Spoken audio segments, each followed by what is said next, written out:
प्रायोजक Asian paints.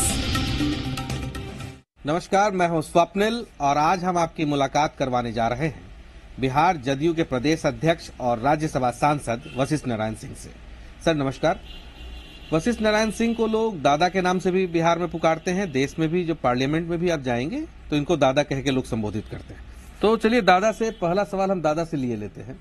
दादा, मेरा पहला सवाल तो ये है कि आपके राष्ट्रीय उपाध्यक्ष शिवसेना के नेताओं से मिलने जाते हैं, शिवसेना बीजेपी से खासी नाराज चल रही है, तमाम तरह के बयान शिवसेना के नेताओं के आ रहे हैं बीजेपी को लेकर के, तो ये कोई कौन सा कॉम्बिनेशन है, समझ नहीं। देखिए, इसमें कोई बहुत ज्यादा मीनिंग देखने की जरूरत नहीं। हम एनडीए के साथ बिहार का जनता दल यू मजबूती से खड़ा है और यही कारण है कि सीटों का बंटवारा हमने बहुत आसानी से कर लिया। जहां तक शिवसेना भी एनडीए के साथ है, स्थानीय स्तर पर उनकी कुछ नाराजगी हो सकती है और प्रशांत किशोर के मिलने का मतलब यह नहीं है कि उस रिश्ते को के अनुसार या रिश्ते में थोड़ा बहुत जो कड़वाहट आई है इसको ले। प्रशांत किशोर मीडिया के भी बहुत एक्सपर्ट हैं जी, और आधुनिक जो प्रणाली है उसके एक बड़े जानकार हैं। अनेक प्रदेशों में वो गए हैं, तो उनके मीटिंग को इसलिए नहीं कि बीजेपी से थोड़ी को जो कड़वाहट हो रही है उसी के संदर्भ में मीटिंग उनकी हो रही है। इसलिए प्रशांत किशोर जी एक सम्मेलन में सिलसिले में गए हैं, उनकी बातचीत हुई है, तो इसमें केवल उस मुलाकात को इस रूप में देखना चाहिए, इस रूप में नहीं देखना चाहिए कि हमारा किसी ढंग का रिजर्वेशन है। चूंकि मैं मानता हूं महाराष्ट्र की राजनीति और बिहार की राजनीति तो कई फैक्टर हैं, अलग अलग हैं। तो प्रशांत किशोर जी गए तो इसमें कोई हर्जा नहीं, उनसे मिले, तो इसमें कोई एनडीए को जोड़ करके इसको नहीं देखना चाहिए। दादा, दूसरा सवाल मेरा ये है कि आप लोगों की लाइन ये रही है कि सबका साथ सबका विकास, मतलब संजो के चलने वाली लाइन आप लोग लेके चुनाव के अंदर अभी तक जाते रहे हैं, जहां तक मैं समझ पाता हूं।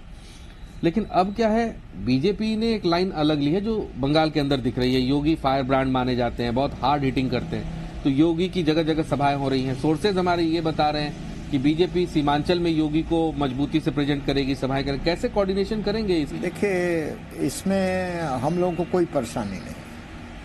बीजेपी एक अलग पार्टी है और जनता दल यू एक अलग पार्टी है। आप देखिए, जब अटल बिहारी वाजपेयी जी भारत के प्रधानमंत्री थे तो जिन सवालों को हम लोग का देखने का नजरिया जो था, चाहे कश्मीर का मुद्दा हो, जो अयोध्या मुद्दा हो, कॉमन सिविल कोड का मुद्दा हो, हमारा एक ही स्टैंड उस समय जो था और आज भी है, और अटल जी ने उसको स्वीकार भी किया। देखिए, लोकतंत्र में पार्टियों की कई बिंदुओं पर मतभेद भी रहता है, लेकिन लोकतंत्र की यही खूबी और खासियत है कि साझा कार्यक्रमों के आधार पर गठबंधन की सरकारें चलती हैं।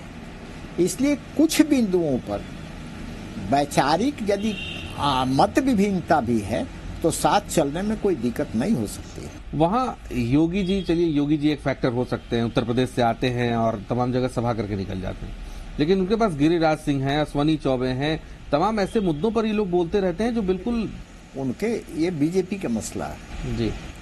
वो बोलते हैं, न हमको कोई परेशानी होती है और न कोई चिंता रहती।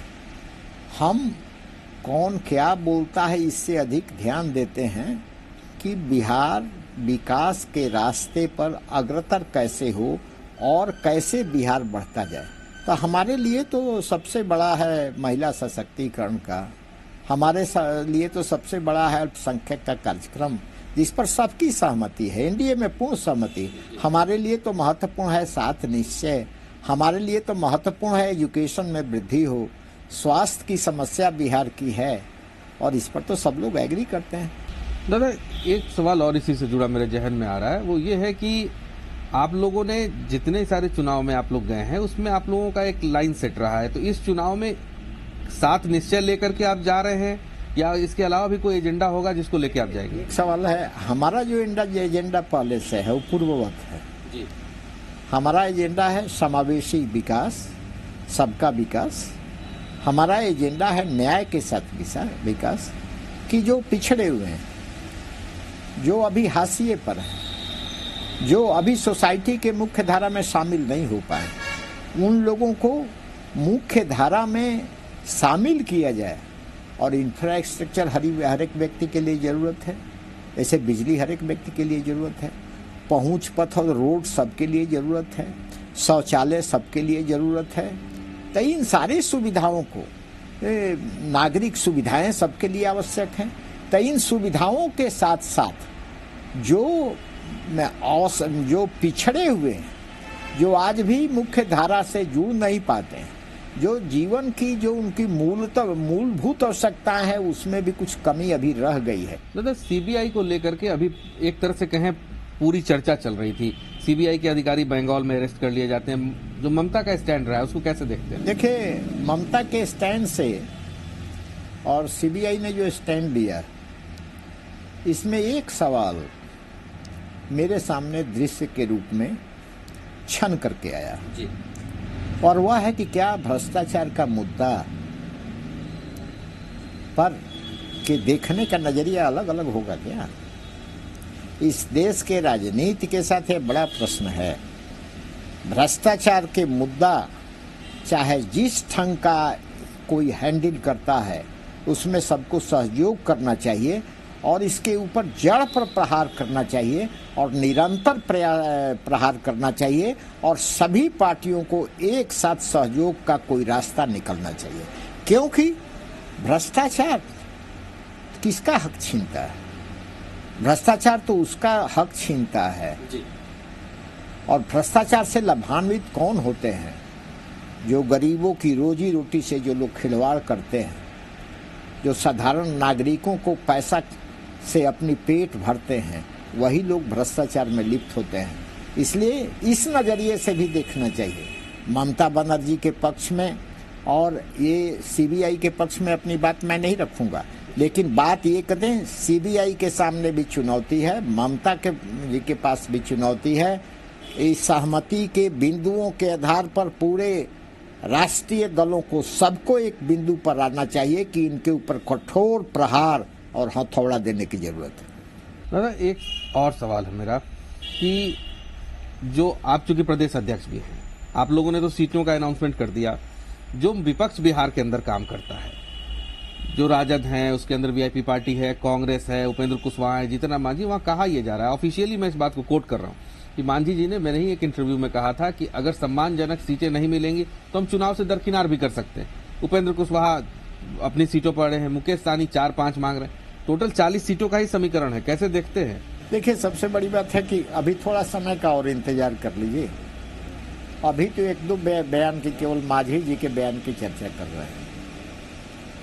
अभी उसमें जिस ढंग से लोग निराश होकर के अब अलग अलग जगहों से वहां इकट्ठा हुए, तो छटपटाहट किसी न किसी कारण से, जब कई लोग अलग दिशा में भ्रमण करने वाले जब एक साथ जाते हैं, आदत तो अलग अलग रहती है, देखने का नज़रिया तो अलग अलग रहता है, सोच के तौर तरीका तो अलग रहते हैं और उनके वक्तव्यों में आप देख लीजिएगा, इतना विरोधाभास अभी जो प्रारंभ दिखा रहा है, इसका स्वरूप बड़ा आप कुछ समय के बाद देखिएगा।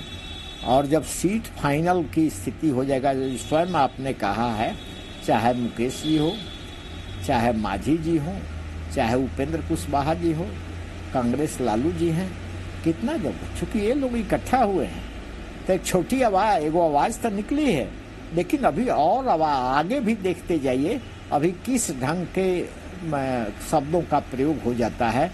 और हम एनडीए के सीटों के ऊपर ही हमारा ध्यान दें।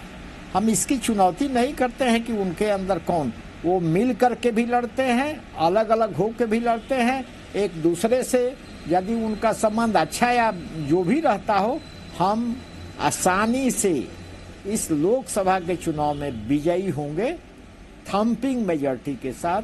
भारी बहुमत के साथ, और इस परिणाम का आप इंतजार करिए। एक आखिरी सवाल मेरा इस सेशन का कि 40 सीटें हैं, प्रदेश अध्यक्ष वशिष्ठ नारायण सिंह कितनी सीटें मान रहे हैं? मेरे इंटरव्यू को खत्म करने से पहले 40 में कितनी लग रही है आपको अपने अनुभव से? हम लोग को 17 तो मिल ही रहा है टोटल। नहीं, टोटल में कितने पे आप जीत रहे हैं? नहीं, हम मानते हैं कि 2014 का जितना परिणाम आया था 32, उससे काफी बेहतर हमारा सीट हो। और हम यह भी मानते हैं कुछ एक सीटों को छोड़ करके जनता दल ये गठबंधन सभी सीटों पर विजयी हो। शुक्रिया सर, हमसे बात करने के लिए। ये हमारे साथ वशिष्ठ नारायण सिंह थे, जिनसे हमने राजनीतिक चर्चा से लेकर सामाजिक चर्चा तक हर पहलू को छूने की कोशिश की है। अगले एपिसोड में फिर किसी से मिलवाऊंगा, तब तक मुझे मेरी पूरी टीम की तरफ से दीजिए इजाजत। नमस्कार।